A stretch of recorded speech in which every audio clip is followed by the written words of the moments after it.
Welcome back to the Horse Racing Show. I'm Kenny Rice. Glad that you're with us and delighted to have a great friend of mine for many years. He's an award-winning writer from the Daily Racing Form. He's written books on the sport and is one of the few people I know in horse racing that I can actually talk movies with as well. So Jay Privman is the perfect guest for this Oscar week show here on the Horse Racing Show. And he joins us from California, where I understand they still make movies. Jay, thanks for being with us. Kenny, it's my pleasure. I always enjoy doing stuff with you. Yeah, we did shows together, and then they didn't put us together. Remember when we did Today at the Races on ESPN years ago together? We had fun. I think the ruling on that was we were having too much fun. Yeah. So guilty as charged. Yeah, I was guilty with you, and that's what we're trying to do on this show. We're bringing the fun back into horse racing, whether they want it or not. That's the motto. So we want it, so we're going to do it. All right. We talk about racing movies. Bringing sexy back, we're bringing fun back. That's exactly right. And Timberlake wanted to be on. I said, no, Jay Privman's on. You come back later on, Timberlake. That's what I told him. That's, of course, Bill Timberlake. He just works around here, not the other guy. Hey, Jay, do you have a favorite horse racing? We talked about this. Let It Ride's my all-time favorite horse racing movie, a movie with a horse racing theme. I don't know. But do you have a favorite? That would probably be it. I mean, I really like Far Lap as well. Yeah. So it would be a photo with those two. But in terms of just sort of pure escapism, fun, I mean, you can't beat Let It Ride because they just got so many things right about the degeneracy of the racetrack. What was scary is I know some of those people, not personally, but you know what I'm saying? Personally, I know a lot of the people that the actors were playing. I'd go, good gracious, that's my cousin. I know him. But it was pitch perfect in that regard. Yeah, and Far Lap's a terrific movie about I think people know the legendary Australian horse. I guess he's like the Seabiscuit of Australia. Would that be fair to say? I think that's very fair, yeah. Yeah, and then came to the U.S. in an untimely death. And, it's one of those, it tugs your heart. I mean, it's so good, and the action's good in it, and it's realistic all the way through. That's what I like about that. That's a good choice with Far Lap, but I knew you'd have a good choice. No, I like that. I thought that movie was terrific.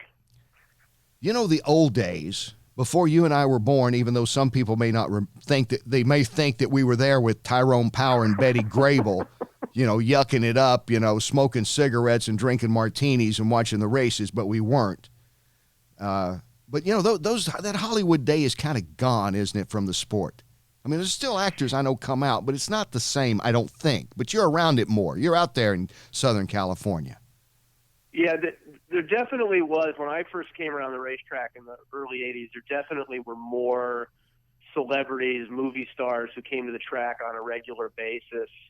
I still see some of the real old-timers out there like Mel Brooks. He loves the races, and he's there quite often. But I'll tell you a story. I mean, and this is an honest-to-God true story. When I was in my early 20s and working for the LA Daily News, I would occasionally write fairly pointed articles about the management at Hollywood Park. And Marge Everett, who ran Hollywood Park, didn't like that sometimes people were writing things about her track that didn't put it into a favorable light. So one day she calls me up and says, now remember, this is pre-internet, pre-Twitter, when if you were a newspaper reporter, you just had to write your one story at the end of the day and you were done.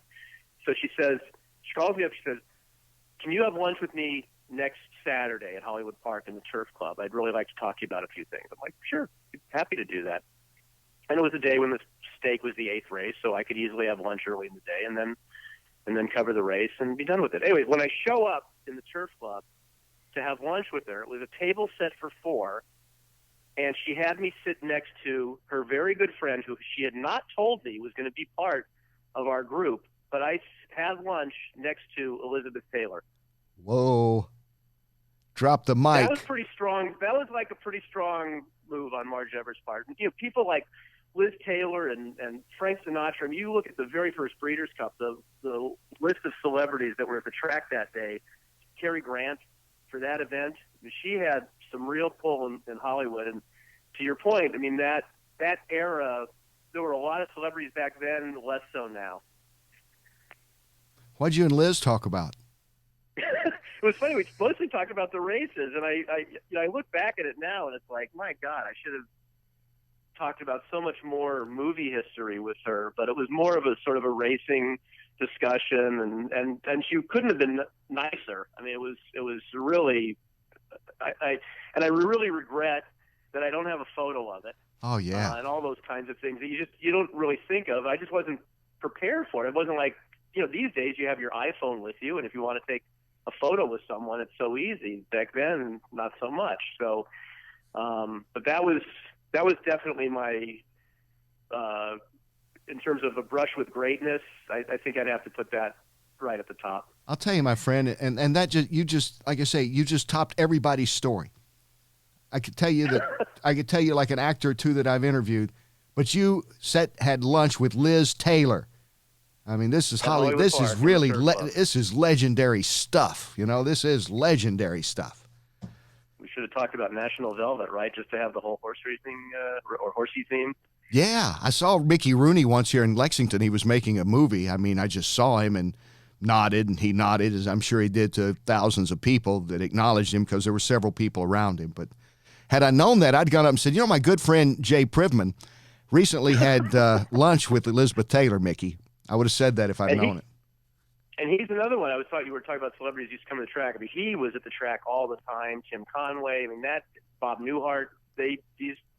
Anne Bancroft, before she passed away, being married to Mel Brooks, would come to the track all the time.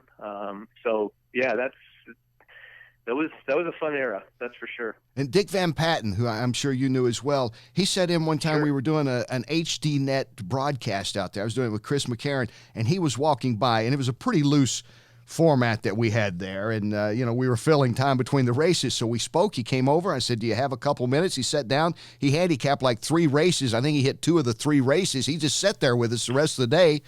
I don't know. We didn't pay him a SAG fee or anything. He just hung around, and, what a nice man. Oh, he loved it. And, and it wasn't just the on-screen people who were into racing then. One of the great directors of that era, Martin Ritt. Yeah. He was at the track all the time. He did HUD and Norma Ray and all those kinds of movies. He was another regular, and he owned racehorses too. And with Bobby Frankel. Yeah. Oh, I remember. You know what? I never met him, but I remember the association with Bobby Frankel. See, I knew you'd know everybody. Yeah, there all the time. As far as, I'd be remiss if we didn't bring this up. I'd love to talk movies all day, but I noticed you cover horse racing. And and one of my favorite things, Daily Racing Forum, check it each week. Jay Privman, he's ranking the Derby horses who he likes, as well as reading his articles. But I like the way that you always set it up, and you can read that, and it's great for the fans that are casual, especially that want to get to the basics right quick, who to look for at the Derby. So I know we're still a few weeks away, but who right now are a couple of 3 of the horses that you really think are standing out in the 3-year-old ranks, Jay? So right now, I mean, the list that Mike Watchmaker and I put together, and our first one came out last week. We always try and have our first top 20 list come out about mid-February. We figure about 2.5 months of Derby madness is enough. The rest is kind of overkill. But shockingly, Bob Baffert has the top 2 horses on our list right now, they being the unbeaten game winner, the Breeders' Cup Classic winner, and the divisional champion, the Eclipse Award winner from last year, and then Improbable, also unbeaten, who won the Los Alamitos Futurity, and both those horses are gearing up for their 3-year-old debuts, which will come in early March. So 5-time winner Bob Baffert and 2-time Triple Crown winner Bob Baffert has, at this point in time, the top 2 horses on our list. I'm glad a guy like that gets a break, aren't you? Yeah, no, we were starting to take up a collection for him. So fortunately, it looks like he's going to be okay. I remember a couple of years ago at the Breeders' Cup, because that was my assignment to stay with Baffert, and he didn't win. Not this past year, 2 years ago in Del Mar, and I guess I remember after the race he didn't win. I said, "Well, sorry, Bob, because we didn't do an interview with him."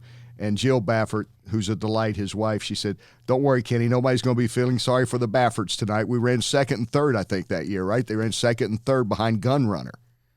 Right, with Game Collected and Game Winner. Yeah. Not Game Winner, West Coast. Sorry. West Coast, yeah. They were saying, and that was the Arrogate year. Yes, And Arrogate was dead heat for fifth in that race. Yeah, who just didn't run well at Del Mar. I don't know. I do think there's something to it. Kryptonite. Yeah. But, it's always fun. Does the Derby ever get old to you, covering the Derby? Obviously, we're based here in Kentucky, and people talk about the Derby even when the Derby's, almost a year away. Like they talk about Kentucky basketball all the time. Does it ever get, routine at all to those that are coming in from California and other places covering it, you think? God, I hope not. I mean, It's just such a great event, and it's the one thing, even if you're not a fan of horse racing, people watch the Kentucky Derby. They know to watch that. It's just like for auto racing, people will watch either the Daytona 500 or the Indy 500. I mean, they know that that's the pinnacle of those kinds of sports, and it never gets old to me. I've covered Kenny every one since 1982, and I'm looking forward to going again this year. And I look forward to seeing you again this year. It is always good to catch up, and one day we'll go to a Kings game. One day. I've said that for 8 years, but one day, I promise. Let's wait till they're good again, because right now it's tough being a Kings fan. Yeah, but you're a real guy. You're a true fan. You don't back off the Kings. It's been a couple of Stanley Cups. They win it. They haven't done well lately. You still stay with them. That's what I love about you. I'm still there. I'll go to nearly half their home games this year. Jay, listen, I really appreciate you taking time out. Maybe we'll catch up again as we get closer to the Derby and a few more horses shake out, and we can talk more about the field, okay? I would love that. All right. Read him all the time, and you'll know what's happening in the sports world of horse racing. Jay Privman of the Daily Racing Form, who, as you know, knows a lot about movies as well, and is the only person I know that had lunch with Elizabeth Taylor. That's all. That's all I'm saying. So, Jay, thanks again, my friend. You're watching or listening to, depending on your device, the Horse Racing Show. Be sure to like us on Facebook and subscribe and like us on the YouTube channel. You can follow us on iTunes, on Google Play. Go to thehorseracingshow.com and like us and follow us on Twitter at Horse Racing Show. How about that, Jay? You didn't know I was so technologically advanced. You're a multimedia whiz. I'm telling you, I want to become the Howard Stern of horses. Jay, thanks again, my friend. Thanks, Kenny. We'll be right back after this.